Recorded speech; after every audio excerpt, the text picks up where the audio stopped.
அன்பான சகோதர சகோதரிகளே, ஆண்டவராகிய இயேசு கிறிஸ்துவின் நாமத்தில் அன்போடு உங்களை நான் வாழ்த்துகிறேன். இந்த நாளுடைய தியானத்திற்காக எடுத்துக்கொள்ளப்பட்ட பகுதி சங்கீதம் 21வது சங்கீதம். அதில் 6வது 7வது வசனத்தை உங்களுக்காக வாசிக்கிறேன். அவரை நித்திய ஆசீர்வாதங்கள் உள்ளவராக்குகிறேன். அவரை உடைய சமூகத்தின் மகிழ்ச்சியினால் பூரிப்பாக்குகிறேன். ராஜா கர்த்தர் மேல் நம்பிக்கையாக இருக்கிறார். உன்னதமானவருடைய தயவினால் அசைக்கப்படாதிருப்பார். அன்பான தேவ பிள்ளைகளே, சங்கீதக்காரன் தாவீது இதில் ஆண்டவர் செய்கிற ஒரு அற்புதமான காரியத்தை பற்றி பேசுகிறதை பார்க்கிறோம்.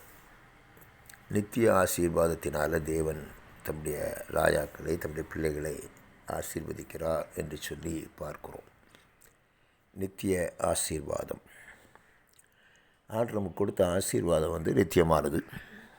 நமக்கு நித்திய ஜீவனை கொடுத்திருக்கிறார், நித்திய ராஜ்யத்தை கொடுத்திருக்கிறார், நித்திய மகிழ்ச்சியை கொடுத்திருக்கிறார், நித்திய சமாதானத்தை நமக்கு கொடுத்திருக்கிறார், நீடித்த ஆயுளை தீர்க்க ஆயுசை கர்த்தர் நமக்கு கொடுத்திருக்கிறார்.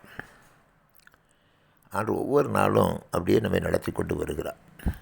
இந்த உலகத்தில் ரட்சிக்கப்பட்ட தேவனுடைய பிள்ளைகளுக்கு தேவன் கொடுத்த அந்த ஆசீர்வாதத்தை நீங்களும் நானும் பார்த்து கொண்டிருக்கிறோம். அது இப்படிப்பட்ட ஒரு பெரிய கிருபையை தம்முடைய பிள்ளைகளுக்கு அவர் அருளி செய்தார். அவருடைய குமாரனான இயேசு கிறிஸ்துவின் மூலமாக சாபத்துக்கு உட்பட்டிருந்த நம்மை ஆசீர்வாதங்களுக்கு உட்பட்டவராக மாற்றினார். ஆசீர்வாதத்தின் ஊற்றாக மாற்றினார். மற்றவர்களுக்கு ஆசீர்வாதமாக இருக்கும்படி நம்மை ஆசீர்வதித்தார். அடுத்த வசனம் இப்படி சொல்லுது, ராஜா கர்த்தர் மேல் நம்பிக்கையாக இருக்கிறார். உன்னதமானவருடைய தயவினால் அசைக்கப்படாதிருப்பார். ராஜாவுடைய நம்பிக்கை எப்பொழுதுமே கர்த்தர் மேலேயே இருக்கிறது.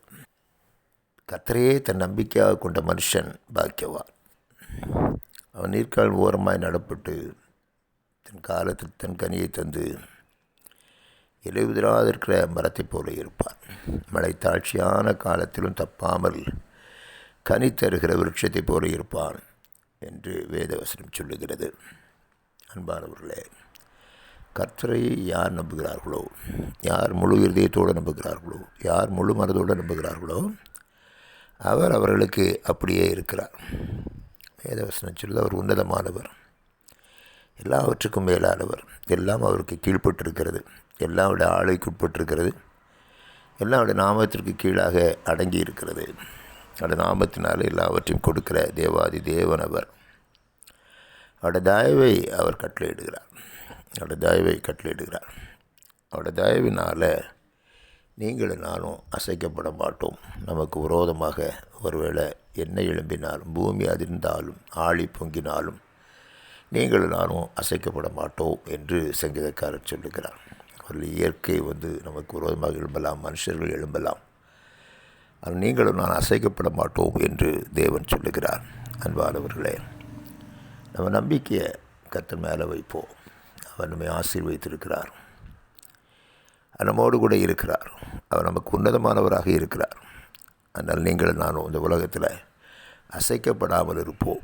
நித்திய ஆசீர்வாதத்தை சுதந்திரத்தவர்களாக நித்திய ராஜ்யத்திற்கு நேராக நீங்களும் நானும் கடந்து போவோம் என்பதில் சந்தேகமில்லை. அப்படிப்பட்ட நம்பிக்கை கர்த்தர் நமக்கு தருவாராக.